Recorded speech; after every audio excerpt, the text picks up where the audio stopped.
Now, today we are in chapter 4 of Genesis, Genesis chapter 4, and we'll try to meditate from verses 10 to 26. Okay, so we'll try and complete the whole chapter, but let's see if we are able to.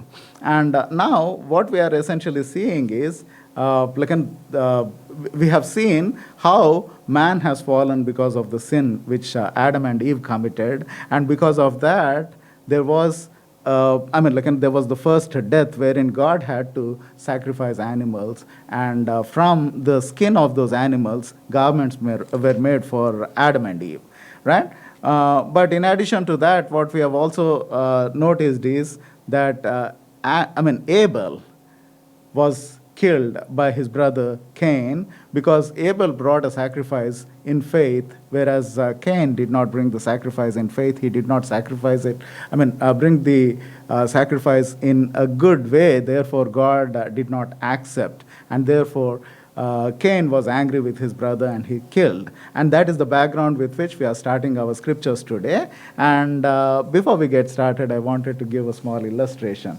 Now, the illustration which I wanted to give is, there was a president at one point in time called Bill Clinton. I don't know if any of you know him. Okay, Bill Clinton. He was, his presidency was clouded because of a scandal of adultery. Now, so one time, the Pope and Bill Clinton, they were having a conference. And that was, they were having a discussion, a meeting, and that meeting was scheduled to be for 2 hours. But instead, they spent 2 days, and after 2 days, exasperated, tired, and weary, Bill Clinton came out of the conference and he said, he met the reporters and he said, the meeting was a great success. Pope and I have agreed on 80% of the matters which we were discussing. And then he said, okay, I'm too tired, let me go and spend my time with my family, and he left to the White House. After that, the Pope also emerged, and the Pope was very discouraged, he was very sad, and he was almost on the verge of tears. And he said the meeting was a disaster. And to which the reporter was confused. And he said, how come then? Bill Clinton said, you agreed on 80% of the matters. And so the Pope said, yes, but we were discussing the 10 commandments. Okay, because Bill Clinton is not in, he was clouded, his presidency was clouded because of adultery. And the second commandment which he violates is when it comes to abortion, murder. Okay, so today we will notice, unfortunately though, today I think the Pope, the present Pope, he seems to forget that adultery is a serious sin according to God's word. And therefore now he is encouraging that even the Christianity, the church should flow along the culture. Right, according to the culture. But in the Word of God, we constantly are reminded that we should be counter-cultural. We should be counter-cultural. We should not go according to the Word because we are in the world, but we are not of the world. We should set ourselves apart. We should be holy because God thy Father is holy. Right? So we have a constant reminder that we should not be flowing according to the world, but instead we should be countercultural. And that we see right here in the first family situation also. Okay, wherein you see there's a lot of violence going on, and still there is one person, the seed of the woman, who turns to God because even under the in that wicked culture, if a person chooses to be, wants to be, he can be godly. That is what we will be seeing, right? So let's start reading from verse 10 onwards and see what else we can learn. And first of all, what we will be noticing is that there is a crime which was committed, and God punished the crime. Punishment for crime is what we'll be seeing in the first part of our sermon, devotion, wherein it says in verse 10, and he said, what hast thou done? Now, this is God speaking to Cain after his brother was murdered by Cain, after Cain killed his brother. And God is saying, and he said, what hast thou done? And further he says, the voice of thy brother's blood crieth unto me from the ground. Okay, so what is crying out? It is the blood. And that is the reason why the Bible encourages that we should not eat, we might eat flesh, but we should not eat flesh along with the blood, because in the blood is what the issues of life are. And that is the reason why when we, that is the reason why the Bible also quotes God saying, because man is made in the image of God, you should not shed the blood. Okay, so here clearly Cain shed the blood in which there is life, and that is the reason even after even after Abel was murdered, his blood is speaking because there is life in the blood. Okay, and also, as we have seen last week, when it comes to the, book of Hebrews, Hebrews says that righteous Abel, even though he was dead, he was able to speak. So righteous people can speak, and righteous blood which is shed, or innocent blood which is shed, has life in it, and that is the reason why even after death, the blood is speaking to God, and God says, the voice of thy brother's blood crieth. Your brother is not crying out. The voice of your brother's blood is crying out at this time, right? Blood from, okay, now, and now art thou cursed. And further, after saying, the brother's blood crieth unto me from the ground, God further goes on to say, and now art thou cursed from the earth, which hath opened her mouth to receive thy brother's blood from thy hand. Okay, so because the earth has received the blood, you will be cursed on the earth. And that is another reminder once again to say, or another reason why shedding of innocent blood is a very dangerous thing, and we should not do that, because the earth will be, we will suffer on the earth which is received the blood. And in verse 12 it says, when thou tillest the ground, it shall not henceforth yield unto thee her strength. A fugitive and a vagabond shalt thou be on the earth. Now consider this. The earth by this time was already cursed, is it not? Because when Adam committed that sin, God said, because of the sin which you have committed, because you have disobeyed God, hereafter you will eat of the sweat of thy brow. Thorns and thistles shall the earth produce. That was the curse which was already there. And of course, later on in book of Romans, we understand that the whole creation is groaning and it's looking forward for the day of salvation, so that even the earth also, the creation also, which was brought into subjection, not willingly, will be released also. But what we are seeing now is, though the earth will produce thorns and thistles, and with the sweat of thy brow thou shalt eat. That was the curse upon Adam. But now that curse is becoming even more intense upon Cain. And see what it says. When thou tillest the ground, it shall not henceforth yield unto thee her strength. Okay, so there will be a scarcity of food for you. There will be a dearth of food for you.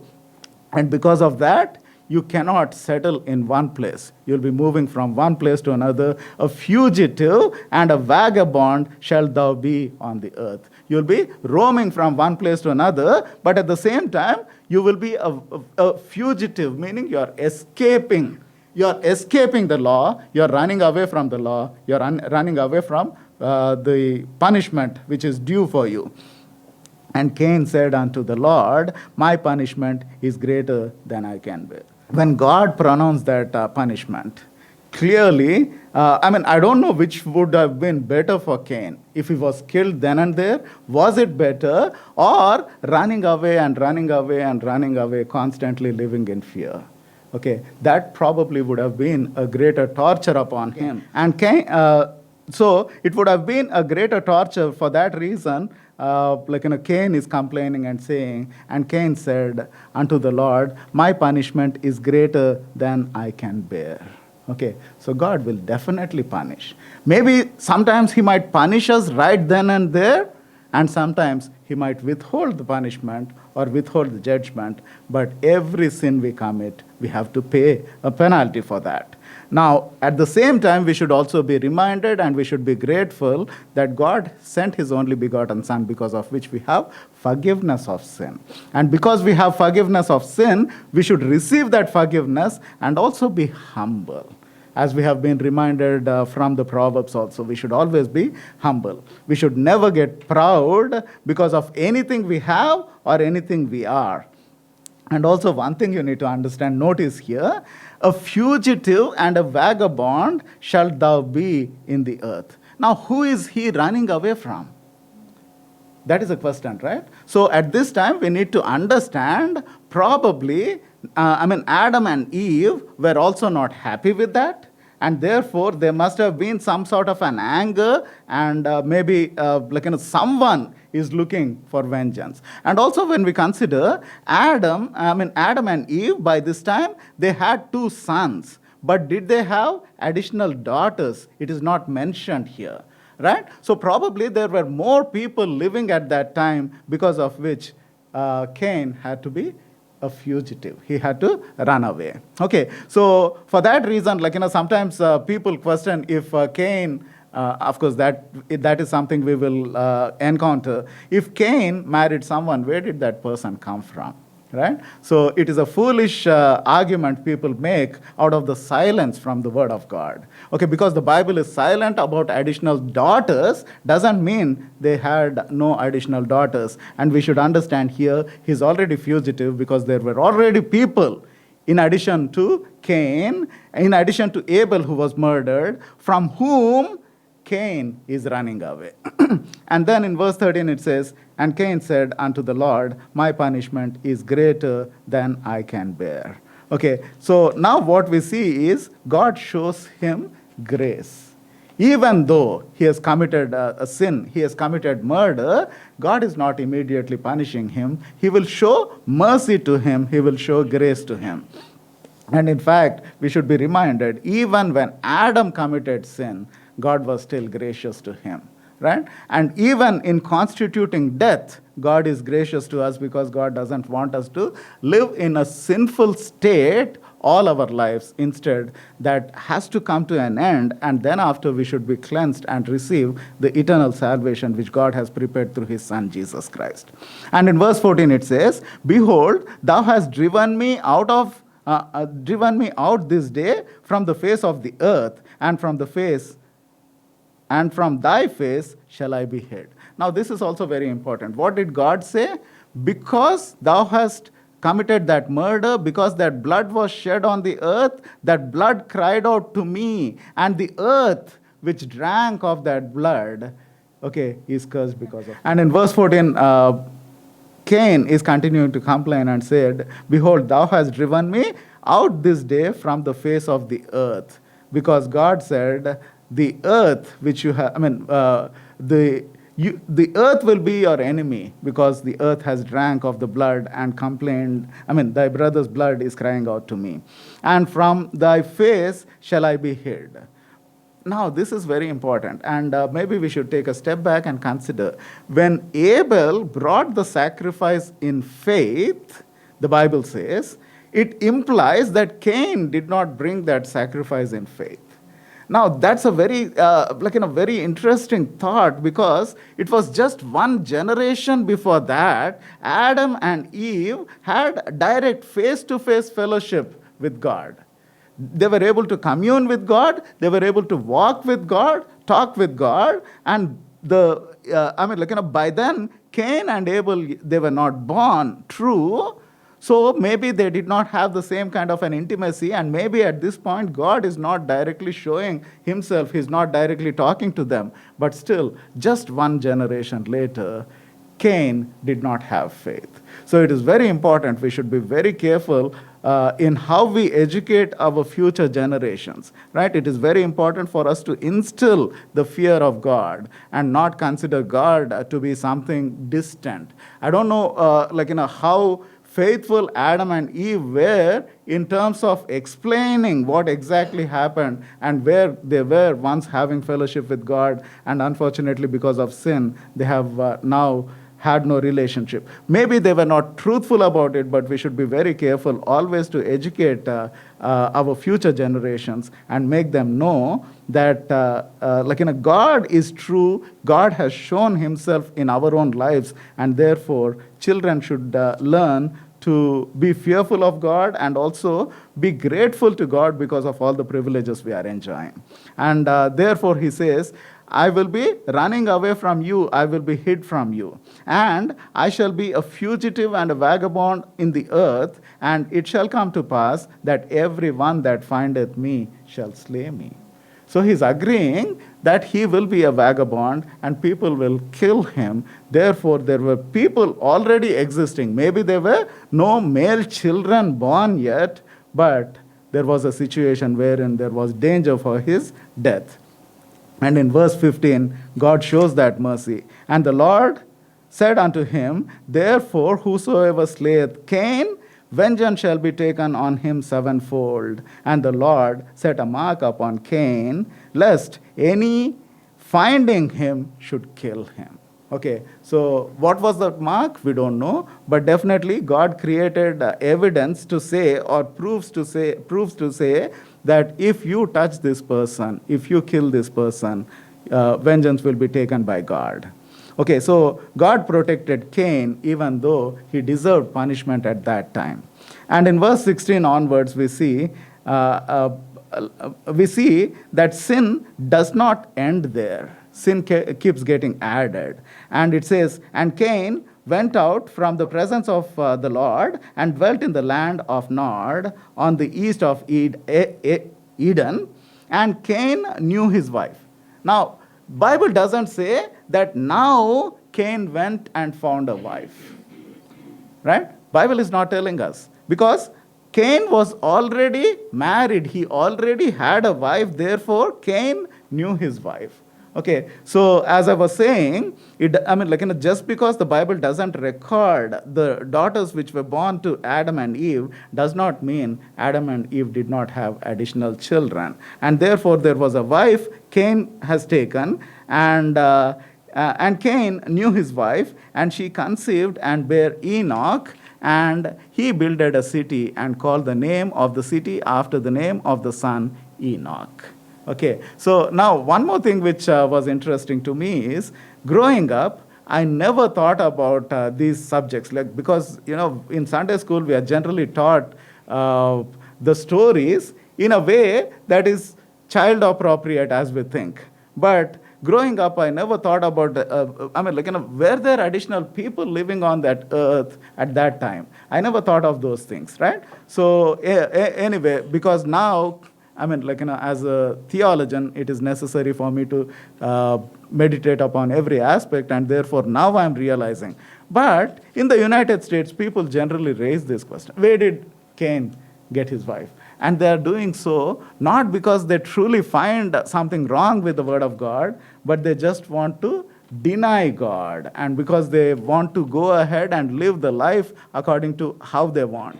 But anyway, what we are seeing here is that even though Cain was punished by God, he was not immediately destroyed. And therefore, he was able to have children, and also he was able to establish a city, and that city is named after his son Enoch. So God was continuing to be merciful to Cain. And in verse 18, further it says, and unto Enoch was born Irad, and Irad begat Methujael, and Methujael begat Methusael, and Methusael begat Lamech. Okay, so we see generations after generations coming. At least 3 or 4 generations we see here. And also it is very interesting. You have this many generations come, and Cain is still alive. Okay, so the amount or the length of man's life continued to be long even after man committed sin. And in verse 19 it says, and Lamech took unto him two wives. Again, going back to the thought, if this many generations we are able to see while Cain still was alive, was Adam and Eve not having additional children? They were. Okay, so probably we are not, the Bible is not recording the daughters which Adam and Eve had, but they might have had plenty of them. And in verse 19 it says, and Lamech took unto him two wives. The name of one wife was Ada, and the name of the other was Zillah. Now, theologians point out to this and say this is the first time we see a bigamy. Okay, till now there is no bigamy. It's all monogamy, meaning one wife and one husband. Okay, so clearly there is a perversion here we see. And also what we additionally see here is Lamech took unto him two wives. The name of one was Ada and the name of other Zillah. But consider what is mentioned next. In verse 20 it says, and Ada bare Jabal. He was the father of such as dwell in tents and of such that, as have cattle. So at this time we see they have already started domesticating animals. There was farming already in place. Not just that. In verse 21 it says, and his brother's name was Jubal. He was the father of all such as handle the harp and organ. Okay, so they already were musicians also. They were playing music, organ being a wind instrument and a harp being a string instruments. So all kinds of instruments there were invented. So from this we can understand man was not truly, and what are we talking about? The second generation. After Adam we have Cain, and Cain's family was able to produce this kind of technology, from which we should understand that man was created by God with a lot of wisdom. He was not a nomad. The way sometimes they portray, he was not always a vagabond. Okay, man truly did not evolve. Man was created with quite intelligence. And in verse 22 it says, and Zillah, she also bare Tubal-Cain, and an instructor of every artificer in brass and iron. Okay, so they were quite advanced in terms of industrial manufacturing also. And the sister of Tubal-Cain was Naamah. Now, it's very interesting why only Tubal-Cain's sister is particularly mentioned by name. Right? Now, this is something which I need to additionally research to truly understand why Naamah is particularly mentioned, because I don't think Naamah is again seen in the Word of God. But Naamah is particularly mentioned. It is worth research. Let's see what we can learn from it. But in verse 23 it says, and Lamech said unto his wives, Ada and Zillah, hear my voice, ye wives of Lamech, hearken unto my speech, for I have slain a man. Okay, so there was a first murder. Cain killed Abel. And before Adam and Eve could have any additional children, the children of Cain killed someone. Lamech killed someone. Okay, so brother is turning against brother. Sin will never stay alone. Sin to sin will get added. That is the reason why it is very important for us to guard ourselves. And also when the Bible says that the iniquity of the father will be imputed to generations, it is not because God will unjustly impute that sin against someone.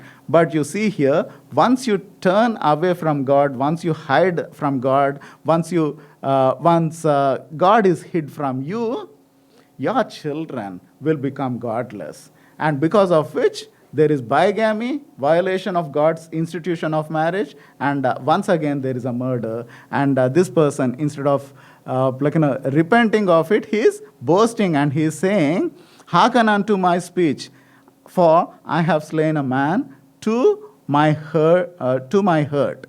Okay, meaning to my hurt, wounding and a young man to my hurt. Okay, let me read again. For I have slain a man to my wounding, and a young man to my hurt. So the context here, it is not very clear in the sense, is Lamech saying, because I killed a person, I will have problem, or I will be hurt? Or is it because he wounded me, therefore in rage, I went ahead and killed him? I think that is the second is the meaning we see here. Because he was wounded, he went ahead and killed a young man to my hurt. Okay, but because he's killed someone, he will suffer consequence. And further he says, if Cain shall be avenged sevenfold, truly Lamech 70 and sevenfold. Now consider this. When Cain killed Abel, God gave that assurance saying, anyone who will kill you, vengeance shall be taken. No such promise was given to Lamech. So why is he assuming it? Okay, so many a times people take God's mercy for granted, saying, oh, God is too kind, he will not put anyone in hell, right? No, God is kind, but at the same time, God is just also. God is merciful and God is just as well. And that is the reason why we should not take for granted. Here, this person seems to be taking for granted that if Lamech is killed, then God will take 70 and sevenfold vengeance. No, God gave no such promise to this guy. However, in verse 25 says, and Adam knew his wife again, and she bare a son, and called his name Seth. For God, she said, for God said, she hath appointed me another seed instead of Abel, whom Cain slew.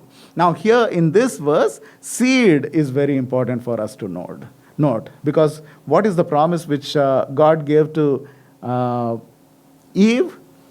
Or the curse was upon Satan, which is the serpent. And what did God say? There will be an enmity between your seed and the woman's seed. Now we see the woman's seed, or the starting of the woman's seed. Ultimately, this Seth is the one who is the forefather of Jesus, and he destroys the serpent. And verse 26 says, and to Seth, to him also there was born a son, and he called his name Enos, and then began men to call upon the name of the Lord.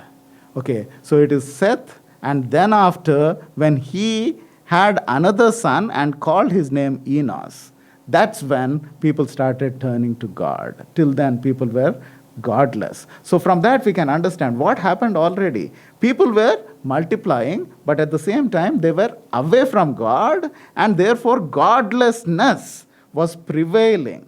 Okay, there was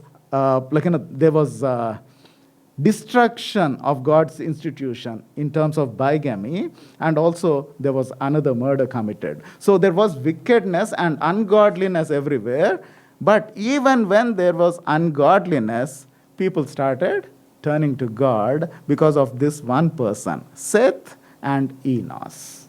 Okay, because of Seth, people started turning to God again. So even under wickedness prevailing all over, we can remain godly. And just because everyone is doing that, I mean, many a times children think that they have to do that also. I mean, everyone is doing this, therefore I should be allowed to do that. No. Everyone was murdering, everyone were committing adultery, but one person chose to turn to God, and because of that, men started calling upon the name of the Lord. We should be those leaders. We should have the courage. We should not just flow with everyone. Okay, because what will happen? If I am not like everyone else, I will be mocked by them. I will be like a peasant. They are all rich people, and I look like a peasant. We should have the courage to face the world, and not just face the world, not flow with the world. Be always turning to God. It is possible, as Seth has proven, because there was wickedness everywhere. Only one person turned to God. And may that be the encouragement for us. And that is, actually I wanted to call the title of my sermon today as Genesis of Counterculture Godliness. genesis of counterculture godliness. This is the beginning, and may that be the beginning in our hearts also today. May we be determined to not flow with the world, but have courage to turn to God in spite of all the wickedness which is there all around us. Let us pray.